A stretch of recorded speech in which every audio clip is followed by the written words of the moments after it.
Hello दोस्तों, कैसे हो आप? मैं लेकर आ चुका हूँ आपके लिए एक और रहस्यमय हॉरर स्टोरी जो आपने पहले कभी नहीं सुनी होगी। इस स्टोरी के लेखक हैं जिला कासगंज के रहने वाले राजेंद्र सिंह वर्मा। तो चलिए दोस्तों शुरू करते हैं आज की स्टोरी। और अगर आप ऐसी ही हॉरर स्टोरी पसंद करते हैं तो हमारे चैनल को सब्सक्राइब कर लो और बेल को ऑल पर सेट कर लो। लक्ष्मीपुर की रात, भाग 2, हवेली की राख में छुपा रहस्य। साल 2000 की वो भयावह रात जब अजय, सूरज, दीपक, निशा और रवि ने लक्ष्मीपुर की हवेली को धूल में तब्दील होते देखा था। सबको ये यकीन हो गया था कि यह खेल खत्म हो गया, लेकिन निशा ने जो देखा था वो बाकी किसी ने नहीं देखा। हवेली की राख में चमकती हुई 2 लाल आंखें। समय बीतता गया, गांव में शांति लौट आई। पांचों दोस्त भी अपने अपने काम में लग गए, लेकिन हवेली की घटनाओं ने उनके दिलों में एक अजीब सी बेचैनी छोड़ दी थी। फिर एक दिन कुछ ऐसा हुआ जिसने इस भूतिया कहानी को एक नए मोड़ पर ला दिया। लापता लोग और रहस्यमयी आवाजें। साल 2003 लक्ष्मीपुर में अजीब घटनाएं फिर से शुरू हो गई। गांव में लोग अचानक गायब होने लगे। सबसे पहले हरी नाम का एक युवक रात को घर से निकला और कभी वापस नहीं आया। फिर सरिता नाम की एक महिला अपने खेत से लौट रही थी, लेकिन घर तक कभी नहीं पहुंची। गांव वालों ने खोजबीन की, लेकिन कोई सुराग नहीं मिला। और फिर कुछ चश्मदीद गवाहों ने डराने वाली बातें बतानी शुरू की। एक बुजुर्ग ने कहा, रात में मैंने देखा राख के ढेर के पास कुछ अजीब परछाइयां घूम रही थी। वे इंसान नहीं थे। एक अन्य महिला ने बताया, मुझे किसी ने घर के बाहर से पुकारा। जब मैंने खिड़की से देखा तो कोई नहीं था, बस एक काले साए जैसा कुछ दिखा। गांव में फिर से डर का माहौल बन गया था। और फिर एक दिन निशा के साथ कुछ ऐसा हुआ जिससे पांचों दोस्तों को एहसास हुआ कि खेल अभी खत्म नहीं हुआ है। निशा का सपना या हकीकत। एक रात निशा गहरी नींद में थी, लेकिन अचानक उसे लगा कि कोई उसके कमरे में मौजूद है। उसने आंखें खोली और देखा एक जली हुई महिला उसके पलंग के पास खड़ी थी। उसकी आंखों से लाल रोशनी निकल रही थी और उसका शरीर राख से ढका हुआ था। तुमने सोचा कि तुम बच गए, उस परछाई ने धीमी लेकिन भयानक आवाज में कहा। निशा चीख पड़ी, लेकिन उसकी आवाज उसके गले में ही दब गई। तभी परछाई झुककर उसके कान में फुसफुसाई, खेल अभी बाकी है। और फिर निशा बेहोश हो गई। जब सुबह उसकी आंखें खुली तो वो बुरी तरह कांप रही थी, लेकिन सबसे डराने वाली बात ये थी कि उसके हाथ पर जली हुई उंगलियों के निशान थे। अब कोई शक नहीं था, कमला की आत्मा अभी भी जिंदा थी। सच्चाई की तलाश। निशा ने फौरन अजय, सूरज, दीपक और रवि को बुलाया और उन्हें सब कुछ बताया। पहले तो सबको यकीन नहीं हुआ, लेकिन जब उन्होंने निशा के हाथ के जले हुए निशान देखे तो सभी समझ गए कि उन्हें फिर से इस रहस्य से जूझना होगा। रवि ने अपनी पुरानी किताबें निकाली और कुछ खोजबीन की। तभी उसे एक ऐसी बात पता चली जिससे उसकी रूह कांप उठी। कमला सिर्फ एक आत्मा नहीं थी, वो एक शापित आत्मा थी जिसे मरे हुए लोगों की आत्माओं को पकड़ने का श्राप मिला था। अगर इसे पूरी तरह से रोका नहीं गया तो ये लक्ष्मीपुर के हर इंसान को निगल जाएगी। अब पांचों को समझ आ गया था कि हवेली का गिरना कोई अंत नहीं था, वो बस एक शुरुआत थी। भूतों का अड्डा, हवेली की राख। रात के 12 बजे पांचों दोस्त फिर से उसी जगह पहुंचे जहां कभी हवेली हुआ करती थी। अब वहां सिर्फ राख और जल चुके खंभों के निशान थे, लेकिन जैसे ही उन्होंने वहां कदम रखा एक ठंडी हवा चलने लगी। अचानक राख अपने आप हिलने लगी और उसके अंदर से हड्डियों से बनी उंगलियां निकलने लगी।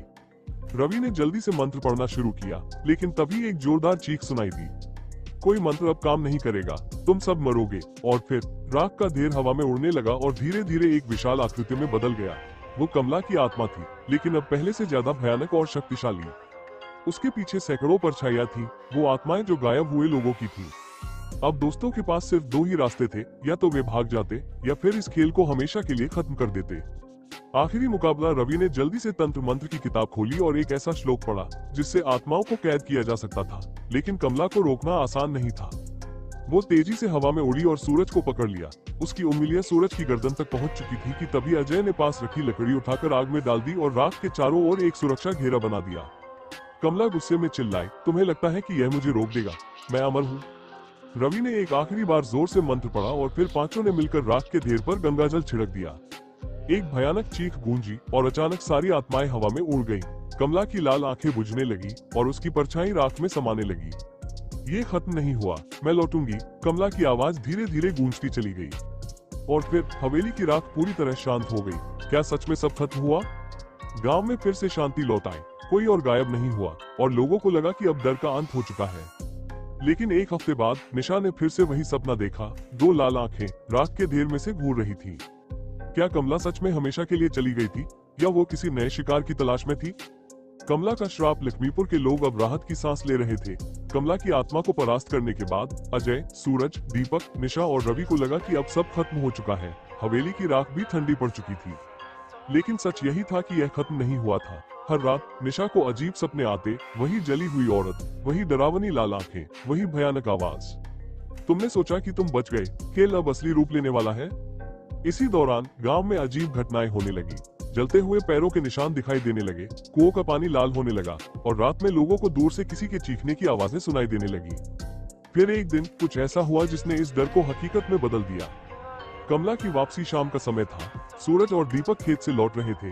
रास्ते में उन्होंने देखा कि पुरानी हवेली की राख के पास कुछ बच्चे खेल रहे थे, लेकिन जैसे ही वे वहां पहुंचे, बच्चे चीखते हुए भाग गए। क्या हुआ? सूरज ने एक बच्चे से पूछा। बच्चा कांपते हुए बोला, हमने राख के ढेर में कुछ हिलते हुए देखा, जैसे कोई जिंदा हो। दीपक ने हिम्मत जुटाई और राख के ढेर को पास जाकर देखने लगा, लेकिन जैसे ही उसने हाथ बढ़ाया, राख के अंदर से एक काला जला हुआ हाथ निकला और उसके हाथ को पकड़ लिया। दीपक चीखते हुए पीछे गिर पड़ा। सूरज ने जल्दी से दीपक को खींचा, लेकिन राख से निकलता हाथ धीरे धीरे एक पूरी आकृति में बदलने लगा। कमला की आत्मा वापस आ गई थी। आसमान में काले बादल छा गए, हवा ठंडी पड़ने लगी। कमला ने हंसते हुए कहा, तुमने मुझे राख में दबा दिया, लेकिन मुझे जलाने वाले अब खुद जलेंगे। सूरज और दीपक किसी तरह वहां से भागे और अजय, निशा और रवि को ये खबर दी। अब कोई शक नहीं था, कमला वापस आ चुकी थी और इस बार वो पहले से भी ज्यादा शक्तिशाली थी। कमला की श्राप की सच्चाई रवि ने तुरंत अपनी पुरानी किताबें निकाली और शोध शुरू किया। कई घंटों तक पन्ने पलटने के बाद उसे एक चौंकाने वाला सच पता चला। कमला सिर्फ एक आत्मा नहीं थी, वह शापित आत्मा थी। उसकी मृत्यु के बाद उसकी आत्मा को एक अंधेरे तांत्रिक ने श्राप दिया था कि वो हमेशा पीड़ा में रहेगी और जब भी उसे मुक्त करने की कोशिश की जाएगी, वो और भी ताकतवर बनकर लौटेगी। अजय ने हैरानी से पूछा, तो क्या हम उसे कभी हरा नहीं सकते?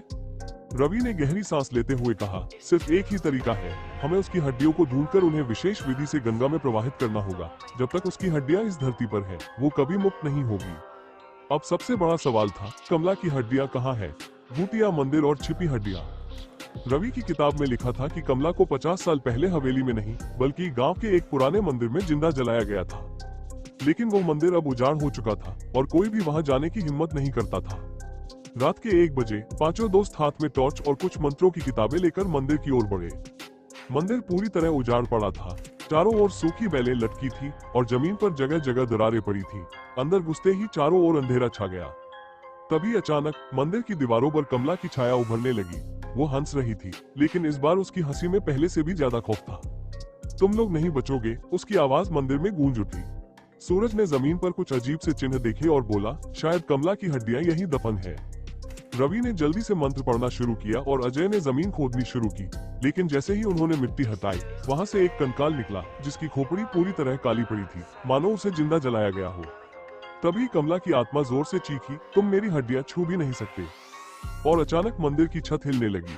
कमला का अंत। रवि ने जोर से चिल्लाया, जल्दी करो, हमें इन्हें गंगाजल से शुद्ध करना होगा।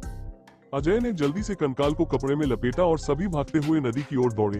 पीछे से कमला की भयानक चीखें गूंज रही थी। जैसे ही वे नदी के पास पहुंचे, हवा तेज हो गई, आसमान में बिजली चमकने लगी। कमला की आत्मा अचानक प्रकट हुई और अजय की ओर झपटी, लेकिन तभी रवि ने हिम्मत जुटाकर गंगाजल की कुछ बूंदें उसकी खोपड़ी पर डाल दी। एक भयानक चीख के साथ कमला की आत्मा दर्द से तड़प उठी। नहीं, तुम ऐसा नहीं कर सकते। लेकिन अब बहुत देर हो चुकी थी। अजय और दीपक ने मिलकर कंकाल को नदी में प्रवाहित कर दिया।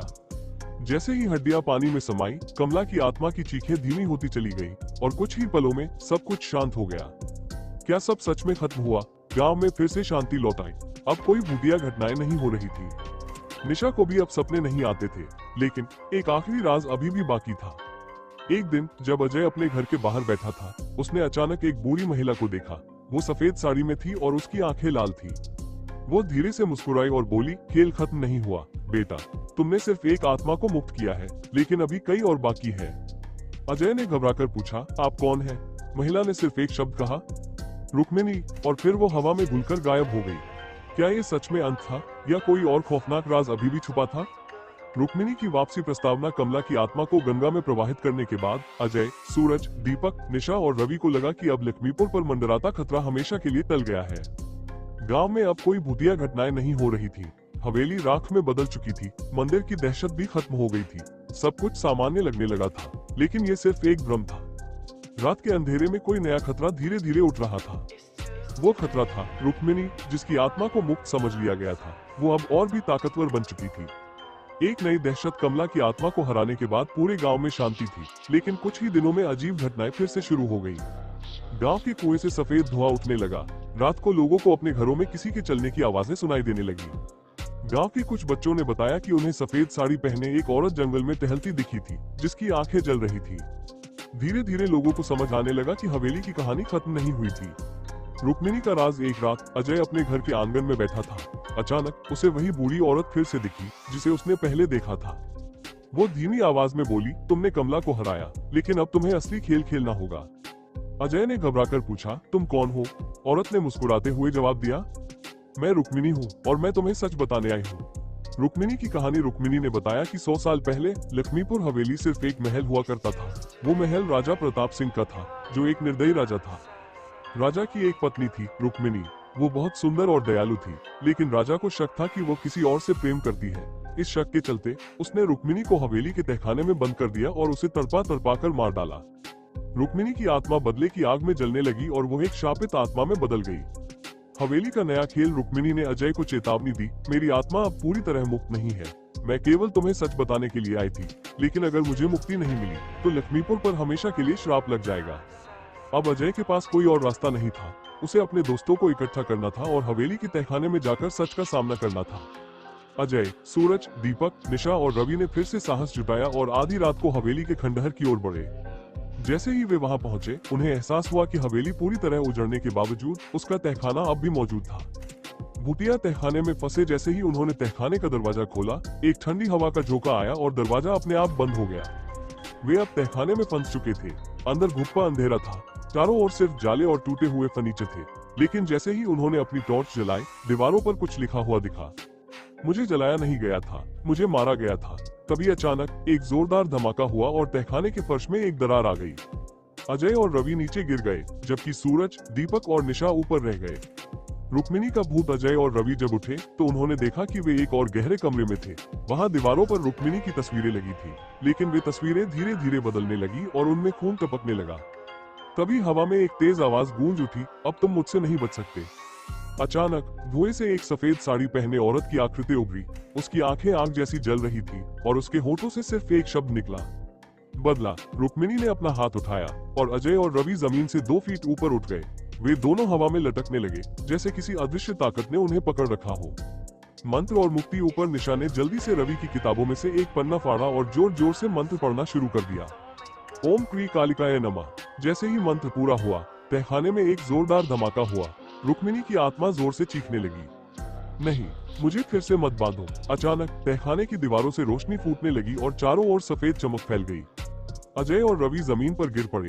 जब उन्होंने ऊपर देखा तो रुक्मिणी की आत्मा अब पहले जैसी खौफनाक नहीं लग रही थी। उसकी आंखों से अब गुस्से की जगह शांति झलक रही थी। अब मैं मुक्त हूँ, लेकिन तुम्हें सावधान रहना होगा। ये खेल यही खत्म नहीं हुआ है। और यह कहकर रुक्मिणी की आत्मा सफेद रोशनी में बदलकर गायब हो गई। क्या ये सच में अंत है? गांव में अब सब कुछ सामान्य हो चुका था। हवेली अब पूरी तरह मिट चुकी थी और कोई भी भूतिया घटनाएं नहीं हो रही थी। अजय, सूरज, दीपक, निशा और रवि ने राहत की सांस ली। लेकिन एक दिन गांव के एक छोटे बच्चे ने अपने घर के आंगन में एक पुरानी जली हुई सिंदूर की डिब्बी पड़ी देखी। जैसे ही उसने उसे उठाया, उसकी माँ ने घबराकर पूछा, ये कहाँ से लाए?